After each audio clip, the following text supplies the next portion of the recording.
ये एक किसान के लिए एक लाभदायक खेती है, बहुत अच्छी। इसको उगाने के लिए हम लोग तो देखो, जैसे आप ये देख रहे होंगे, लीची की लाइन है हमारी, और हमारा ये बागवानी के साथ साथ हम ये खेती कर रहे हैं। जब तक बाग तैयार होता है उसमें समय लगता है 4-5 साल का, तो तब तक हम उसके बीच में जो खाली जगह होती है इस फूल की खेती कर सकते हैं। ये फूल बहुत अच्छा बिकता है, और जो शादियाँ होती है शादियों के टाइम पे तो इसके बहुत अच्छे रेट मिल जाते हैं। बाकी वैसे तो पूरे साल ये दिल्ली जो गाजीपुर मंडी है फूल की, उसमें बिकता है और पूरे साल ये चलता रहता है। और ये 2 महीने बाद इसकी फसल आनी शुरू हो जाती है। बहुत बढ़िया, ये आमदनी का एक अच्छा साधन किसान के लिए है। अगर इसे अच्छे से उगाया जा तो बहुत अच्छा पैसा इसमें से कमाया जा सकता है। किसान भाइयों को ये करना चाहिए। इसके बल्ब आते हैं जो इसकी ज़मीन में लगते हैं, और उसमें से ये कई निकल के चलते हैं। एक फ़ायदा और है, ऊपर से तो आप फूल ले ही रहे इस पे से, ये तो फूल आ ही जाएंगे आपके। ये जैसे ये तो फूल कट जाएगा, जब ये डंडी कट जाएगी तो फिर इसके जो नीचे होता है ना ज़मीन में, इसके बीज जो है ज़मीन में बैठता है, और जहाँ एक बीज हमने लगाया था वहाँ से 4-5 बीज निकलेंगे, यानी आम के आम गुठलियों के दाम। अगर सर इनकम की बात करते हैं तो 1 एकड़ से कितना इनकम कमा सकता है अगर किसान, अगर मोटे तौर पे रफ आइडिया बताएं?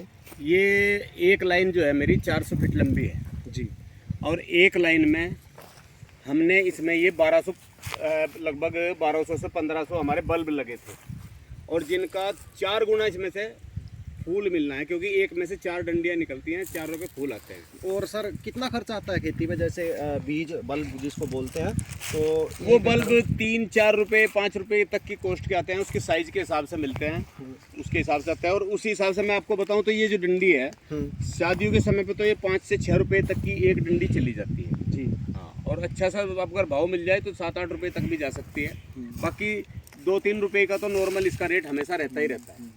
जैसे कि विवाह शादियों में गाड़ी वगैरह सजाने के लिए, हाँ, और भी विवाह पार्टियों में इसका इस्तेमाल किया जाता है फूलों का। उसके लिए इसका पूरा इस्तेमाल होता है, उसी के काम ही आता है।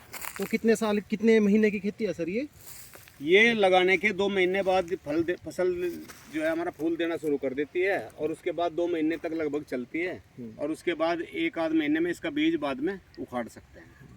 तो अगर प्रॉफिट की बात करें सर, अगर कोई किसान 1 एकड़ ज़मीन में लगाना चाहता है तो कितना प्रॉफिट ले सकता है इसमें, कुछ आइडिया, रफ आइडिया? इसका प्रॉफिट बहुत अच्छा रहेगा।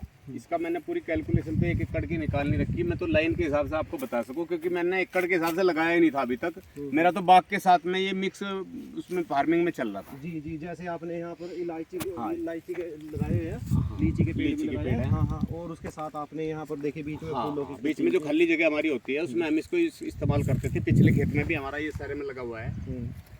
इसी में 1 एकड़ तो हमने इस बार ही लगाया, पहली बार जो हमने मतलब खाली ये फूल लगाया है आगे। और इसके अलावा किस किस चीज़ इसकी इनकम का मैं आपको बाद में, जब ये बिक के तैयार हो जाएगा, इसका फूल भी बिकेगा, फल भी, इसका जो नीचे का बीज है वो भी बिकेगा, उसके बाद बता पाऊंगा। तो देखिए, इस तरीके से आप फूलों की खेती करके भी एक अच्छा मुनाफा कमा सकते हैं। अगर कोई किसान एक अच्छा मुनाफा कमाना चाहता है तो इसका बिजनेस करके भी, इस खेती को करके कोई किसान अच्छा मुनाफा कर सकता है और अपनी आय को बढ़ा सकता है। धन्यवाद।